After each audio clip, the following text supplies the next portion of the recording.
बिस्मिल्लाहिर्रहमानिर्रहीम। अस्सलाम वालेकुम। तो काफ़ी दिनों के बाद अब वीडियो अपलोड कर रहा हूँ।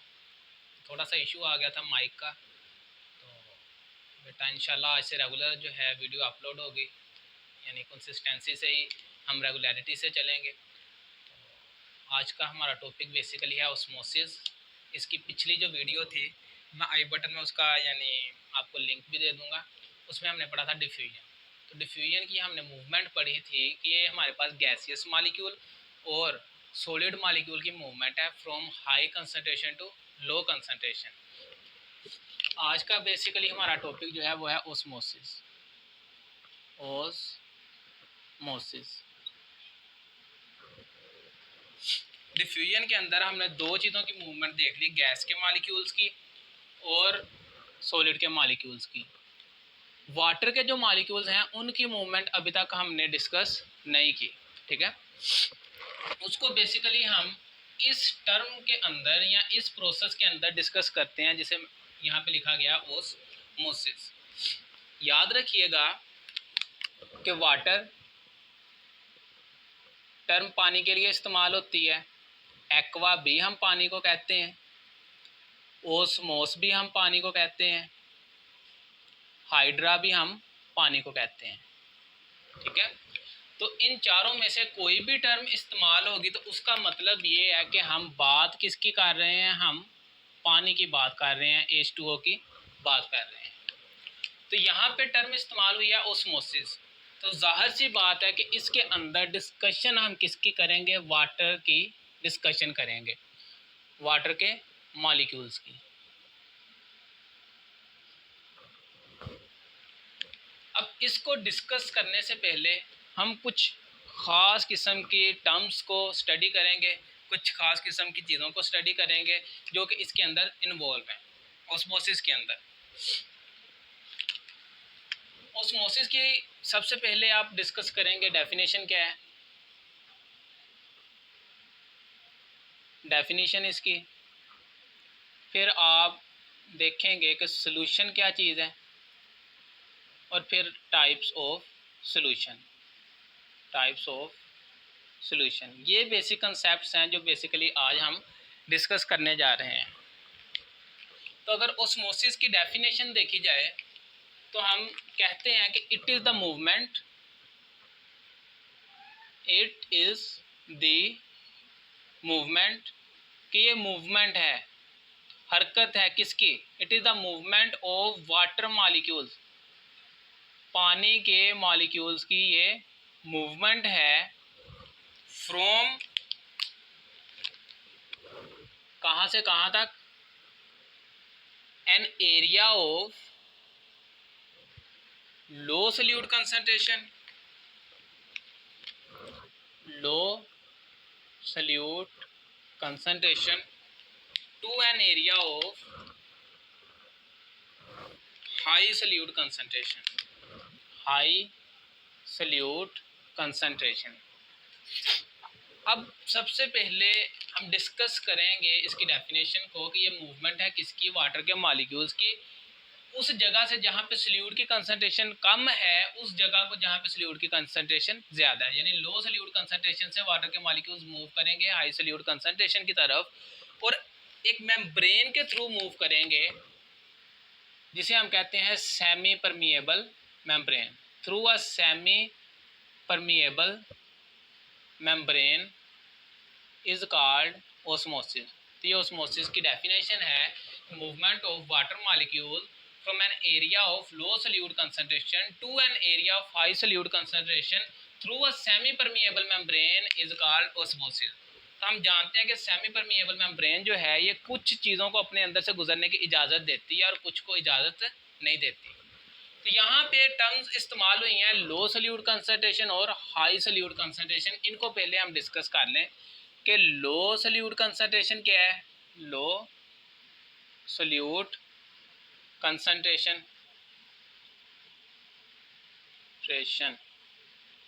और दूसरी जो टर्म इस्तेमाल हुई है वो है high solute concentration, high solute concentration.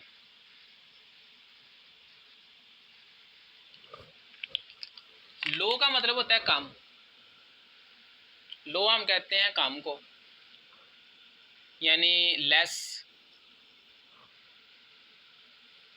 High हम कहते हैं ज़्यादा को या मोर, मैक्सिमम।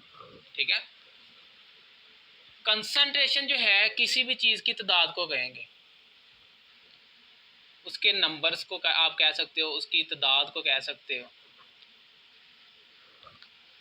ठीक है। अब अगर देखे जाए इस टर्म को देखें, लो सल्यूट कंसंट्रेशन और यहाँ पे हाई सल्यूट कंसंट्रेशन, इन दोनों चीज़ों का आपको पता चल गया कि लो का मतलब है कम, कंसंट्रेशन का मतलब है नंबर, हाई का मतलब ज़्यादा, कंसंट्रेशन का मतलब है किसी भी चीज़ का नंबर। फॉर एग्जांपल फ़र्ज़ करें मेरे पास यहाँ पे एक बीकर है,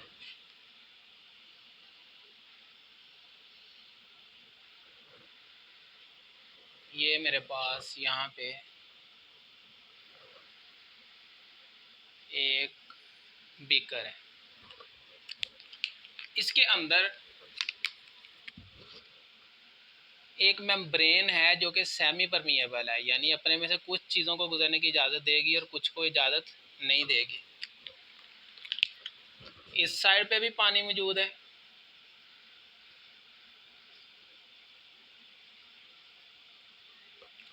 इस साइड पे भी पानी मौजूद है।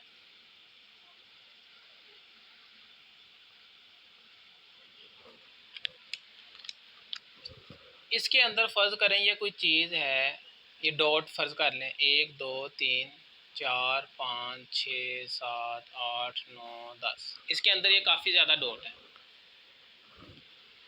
अब यहाँ पे अगर देखा जाए तो यहाँ पे इसके मुकाबले में डॉट क्या है, कम है।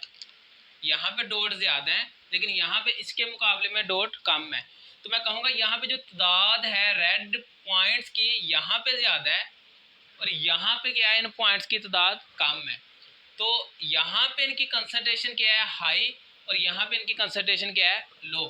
तो लो सल्यूट कंसंट्रेशन या लो कंसंट्रेशन का क्या मतलब है कि यहाँ किसी चीज़ की तादाद अगर कम है तो हम कहेंगे लो कंसंट्रेशन, अगर ज़्यादा है तो हम कहेंगे उसकी कंसंट्रेशन क्या है, हाई है।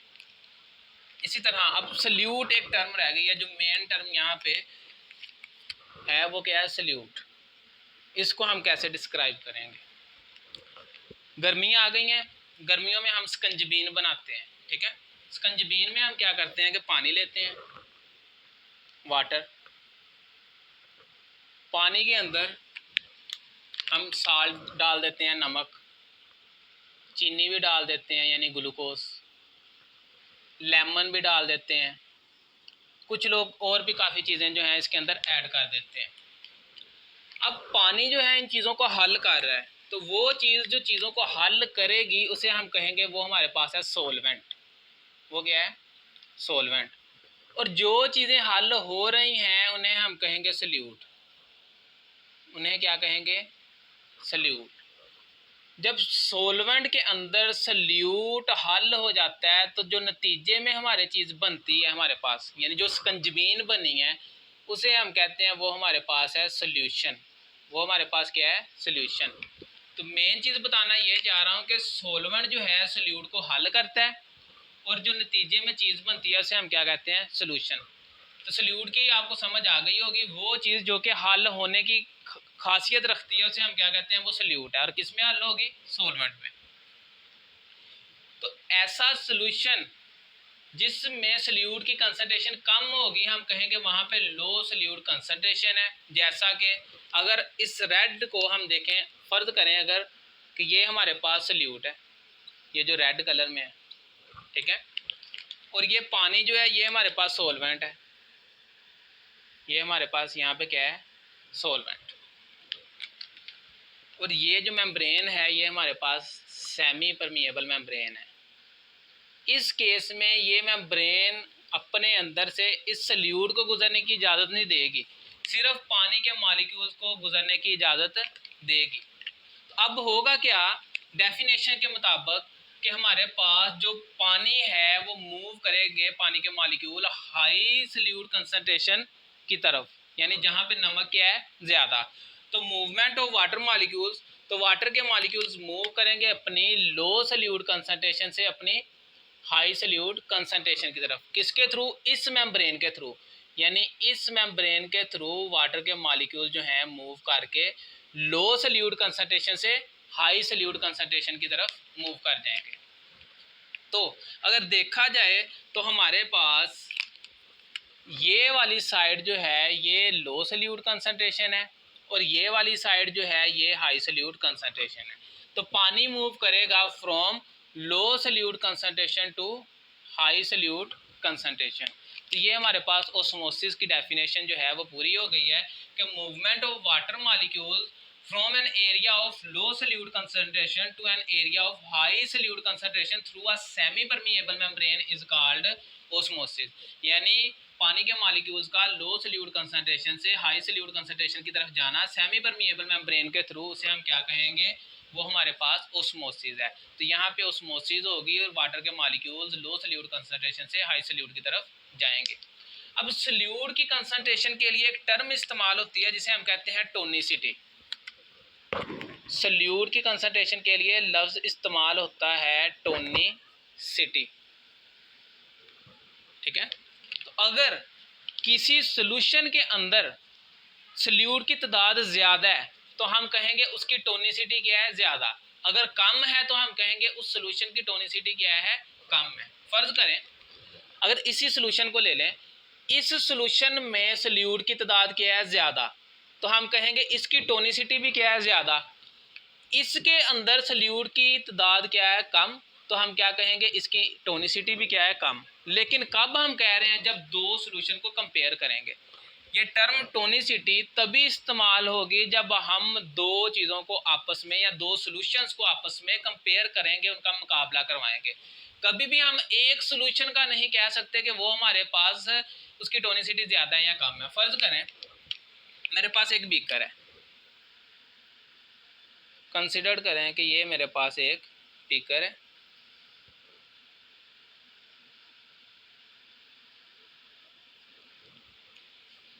अब इस बीकर के अंदर 50 ml पानी है।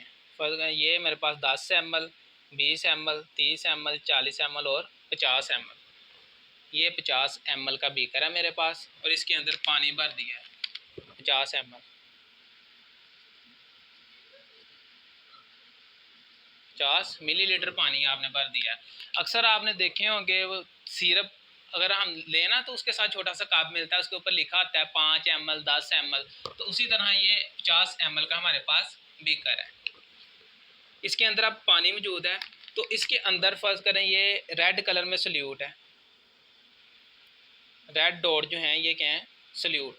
तो आप कभी भी नहीं कहोगे कि इसकी टोनिसिटी ज़्यादा है या कम है। इस एक सॉल्यूशन का आप कभी भी नहीं कह सकते कि इसकी टोनिसिटी ज़्यादा है या कम है। हाँ, लेकिन अगर आपके पास एक और बीकर है, फ़र्ज़ करें ये आपके पास बीकर है,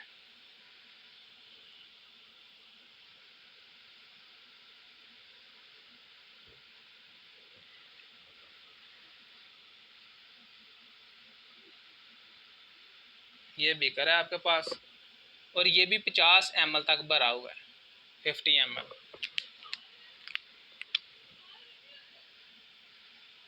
ये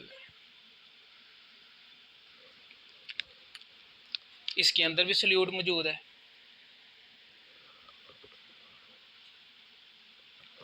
अब आप कहेंगे कि अब अगर आपके पास सिर्फ यही बीकर है, फ़र्ज़ करें पीछे बीकर भूल जाएं वो नहीं है, सिर्फ ये बीकर है, तो आप नहीं कह सकते इसकी टोनिसिटी क्या है? कम है या ज़्यादा है। आप कब कहोगे इसकी टोनिसिटी कम है या ज़्यादा? जब आप इसे दूसरे सोल्यूशन के साथ कंपेयर करोगे। फ़र्ज़ करो ये मेरे पास सोल्यूशन नंबर 1 है, ये मेरे पास सोल्यूशन नंबर 2 है।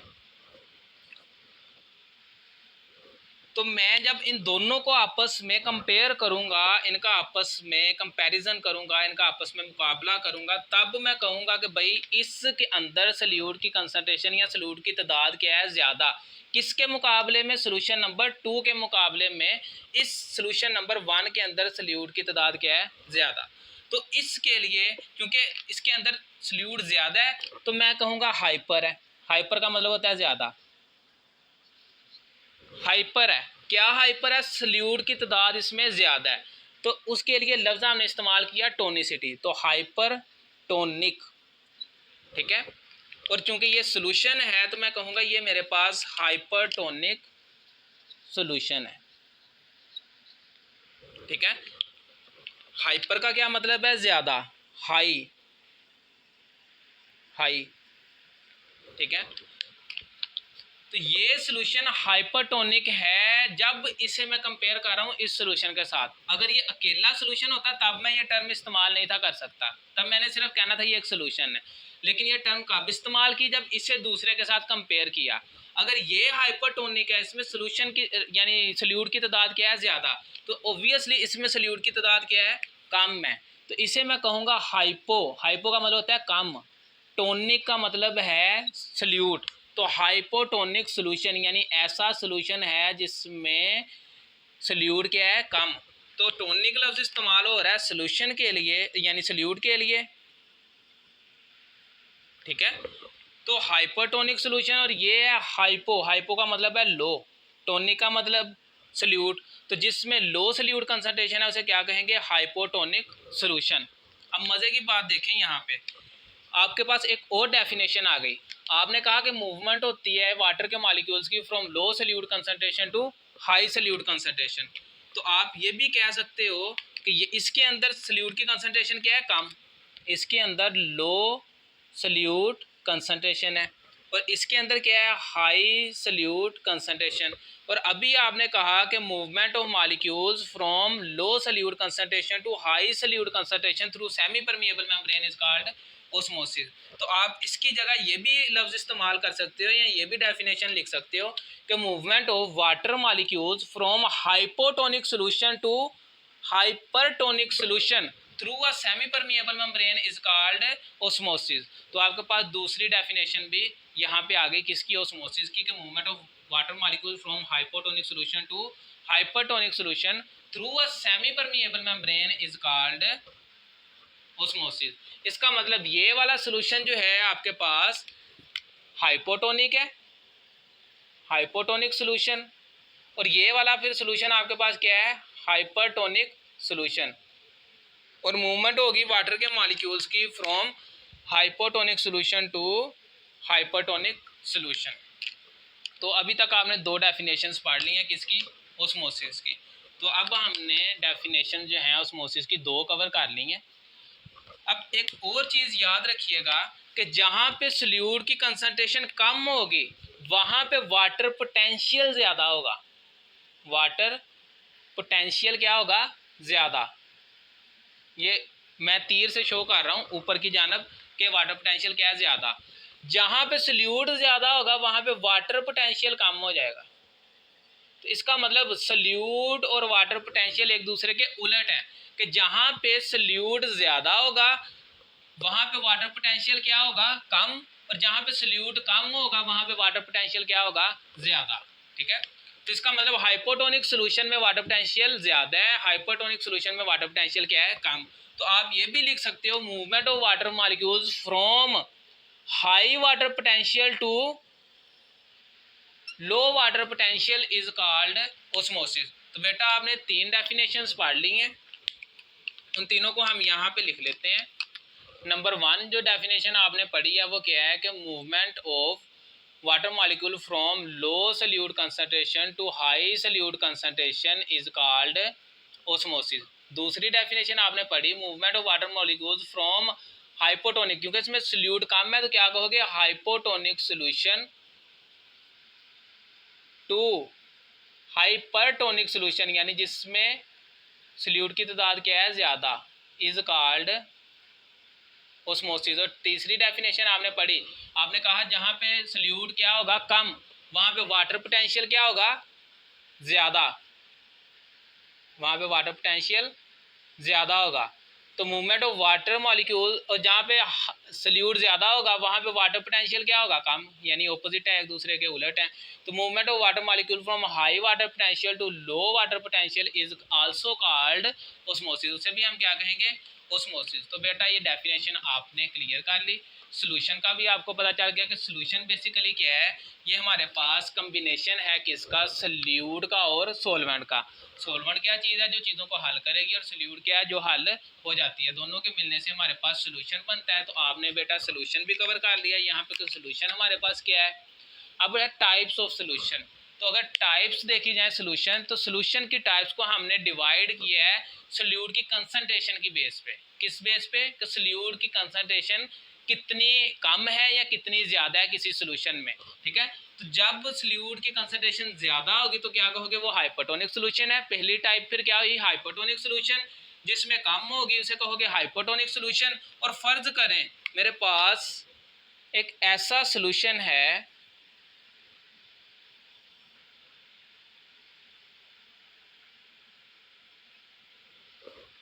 जिसके अंदर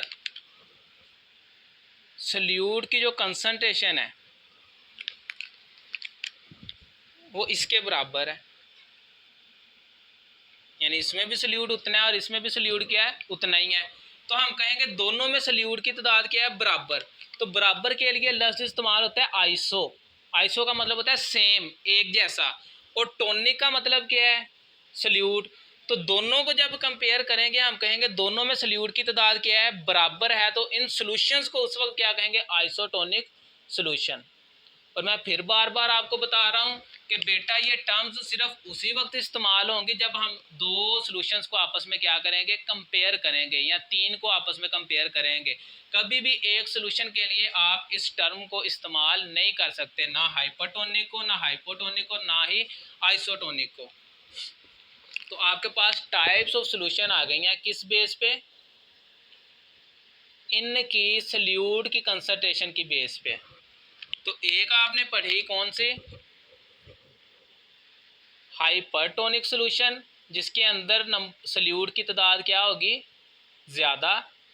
दूसरी आपने पढ़ी हाइपोटोनिक सॉल्यूशन, जिसमें सोल्यूट की तादाद क्या होगी, कम। और अगर दोनों सॉल्यूशन जो हैं उनमें सोल्यूट की तादाद क्या है, बराबर, तो आप उसे क्या कहोगे, ये आपके पास आइसोटोनिक सॉल्यूशन है। क्लियर। तो बेटा ये आज का हमारा टॉपिक था। तो उम्मीद है आपको, आप एक दफ़ा जब पढ़ोगे अपनी बुक से तो आपको ये सारी चीज़ें एक दफ़ा क्लियर हो जाएंगी। और अगर आपको फिर भी कोई क्वेश्चन है तो मैं बार बार कह रहा हूँ कि आप इजीली फ्रीली आप मुझसे पूछ सकते हो, ठीक है। तो मैं अवेलेबल हूँ, व्हाट्सएप का नंबर मेरा डिस्क्रिप्शन में दिया होगा, आप उसके ऊपर मुझसे रब्ता कर सकते हैं। अगर आपने इसके अलावा भी और किसी यानी सब्जेक्ट की आपने ट्यूशन पढ़नी है तो आप उसके लिए भी आप रब्ता कर सकते हैं। तो हमारी लॉरेंस एकेडमी है, तो उसके अंदर आपको इंशाल्लाह टैलेंटेड टीचर ही मिलेंगे। वो आपके कंसेप्चुअल बेसिस यानी आपको कंसेप्चुअल बेस के ऊपर ही तैयारी करवाएंगे, ना कि नंबरों की बेस पे। बेटा जब कंसेप्ट क्लियर हो जाते हैं तो नंबर ऑटोमेटिकली आना शुरू हो जाते हैं। तो इसके लिए मुझे उम्मीद नहीं है आपको ट्यूशन की ज़रूरत पड़ेगी। अगर इसके अलावा किसी सब्जेक्ट के लिए ट्यूशन की ज़रूरत है तो आप रब्ता कर सकते हैं। और जो मेरे स्टूडेंट हैं जो इस वक्त मुझे देख रहे हैं, तो बेटा अगर आपका कोई दोस्त या आपकी कोई सहेली या आपका कोई क्लास फेलो या आपका कोई हमसाया ऐसा है जिसके पास नेट की सहूलत मौजूद नहीं है, तो काइंडली आप उसे खुद समझाएं। जब आप उसे खुद समझाएंगे तो आपको भी वो चीज़ क्लियर हो जाएगी और उसको भी ऑब्वियसली वो चीज़ क्लियर हो जाएगी, और इसका फ़ायदा उससे ज़्यादा आपको होगा। तो अच्छी दुआओं के साथ इजाज़त लेता हूँ। अल्लाह हाफ़िज़।